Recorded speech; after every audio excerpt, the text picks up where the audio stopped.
Pagkatapos ng mga pagsabog, nuclear bomb, barilan, man-made pandemic, at iba't ibang high-tech na mas pandigma, ay milyon-milyong tao ang mamamatay. At kung maswerte ka at isa ka sa nakaligtas matapos sa World War III, ito ang mundong naghihintay sa iyo. Ang makabagong medisina ay tumatakbo sa tatlong bagay: kuryente, supply chain, at mga trade na tao.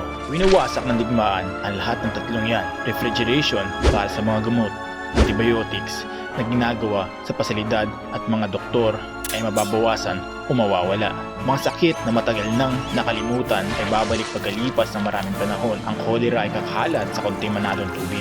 Tuberculosis ay lalaganap sa siksikang refugee camps. Mga infeksyon nung nakaraan ay isang gamutan lang. Ngayon ay kumikitil ng libo-libong mga buhay. Dagdagan pa ng radiation na mula sa nuclear bombings. Maraming hihina ang immune system dahil sa radiation sickness na mas magpapabilis sa isang nakamamatay, malawakan at iba't ibang pandemya, at wala na makakagamot sa kanila dahil wala ng mga doktor. Makailang buwan pagkatapos ng gera, ang pagkasira ng kalakalang pandaigdig, mga barko, pagsasarado ng teritoryo ng mga bansa, ay magre-resulta sa pagkasira ng supply chain. Ang invisible web na naglalagay ng pagkain sa iyong mesa ngayon ay wala na. Kapag ang supply ay bumaba at ang demand ay tumaas, sobrang magmamahal ang mga bilihin. Hindi ito katulad ng naranasan mo na bigas o tinapay na ang halaga ay katumbas ng isang linggong pagtatrabaho, at ang gamot ay mayayaman lang ang makaka-afford. At kung maswerte kang makatagpo ng gasolina, ang presyo naman ay malaging to sa mahal. Naranasan na ng Germany at Pilipinas kung saan ang lokal na pera nila ay nawalan ng halaga pagkatapos ng gera, na kahit tinapay ang bibilihin ay sako-sakong pera ang kailangan nilang ibayad. Ito ay madadama sa lahat ng sulok ng mundo. Magkakaroon ng malawakang taggutom. Pagkatapos ng gera, bubulusok pataas ang bilang ng krimen dahil kasabay nito ay ang pagkawala ng batas at gobyerno na nagpapatupad nito. Ang mga kapulisan ay naubos, ang legal system ay hindi na gumagana, ang mga kulungan ay puno kundi naman ay wasak, at ang buong sangkatauhan ay nakafocus lamang sa pagsusurvive sa kahit anong pamamaraan. Pagkatapos ng World War II, ang krimen sa US ay halos umabot sa times 4 ang pagtaas, at nangyari yan nang walang nuclear fallout at walang tagtuyot. Pagkatapos ng World War III, baka umabot yan sa times 10 ang level ng krimen. Ang black market ay lalawa, ang mga gang ay lalagana, human trafficking at iba pang mga bagay na nakakatakot isipin. Pagkatapos ng pagbomba sa Nagasaki at Hiroshima, ang mga survivor o tinatawag na hibakusha ay nagkaroon ng malubhang pinsala, hindi sa katawan kundi sa psikolohikal na pag-iisip dahil sa nakakatakot na resulta ng nuclear bombing ang kanilang naranasan. Itong World War III ay paniguradong nasa higit na mas malubhang level ng psychological trauma, at mas marami ang maapektuhan nito. Aabot sa higit daan-daang milyong mga tao sa buong mundo ang magkakaroon ng PTSD. At ngayon, kung saan mas mahalaga ang survival, ang ganitong mga issue ay hindi mabibigyan ng sapat na pansin, kasama na ang pagkasira ng therapy facilities at pagkawala ng mga mental health services. Maaari ring mapasa ng mga magulang sa kanilang mga anak ang mga trauma.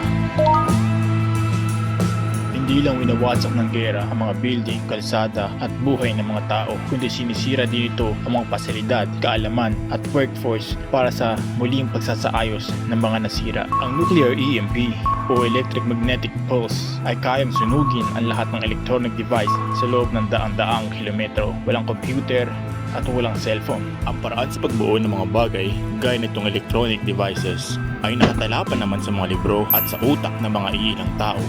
Pero ang factory na gumagawa nito, supply chain at ang bihasang workforce ay wala na. Ayon sa historian, makalipas lamang ng 40 years bago makabalik sa dating estado ang Europe mula sa World War II.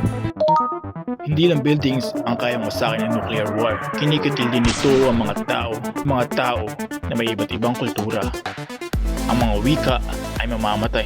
Sa kasalukuyan, mayroong higit sa 7,000 na ginagamit na wika sa balat ng lupa.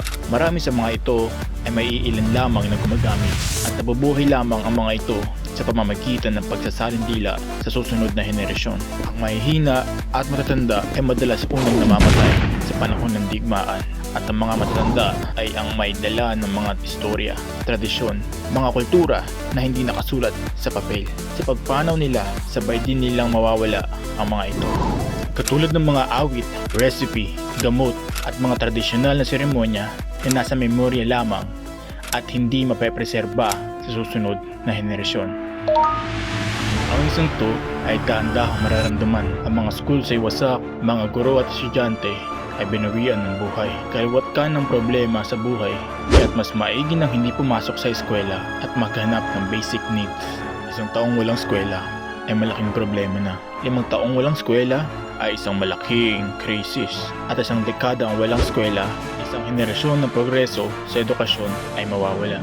Nakita na natin ang naging epekto nito sa Afghanistan kung saan ang literacy rates ay bumagsak ng malaki na ay ilang taon lamang na hindi nakapag-aral ng mga estudyante. Tataas ang bilang ng mga batang lumaki pagkatapos ng World War III na hindi marunong magbasa, magsulat at iba pa. Ngayon, magiging mas malawak ang epekto nito. Isang henerasyon na lalaking walang edukasyon. Magkakaroon nito ng malaking epekto sa sibilisasyon. Mababawasan ng mga engineers, doktor, arkitekto, mga siyentipiko at marami pang mga taong bumubuo ng kasalukuyang sibilisasyon. Hindi lang ang mga batang hindi nakatanggap ng edukasyon ang maapektuhan, kundi ang lahat ng mga tao. Ano sa palagay mo ang magiging itsura ng mundo pagkatapos ng World War III?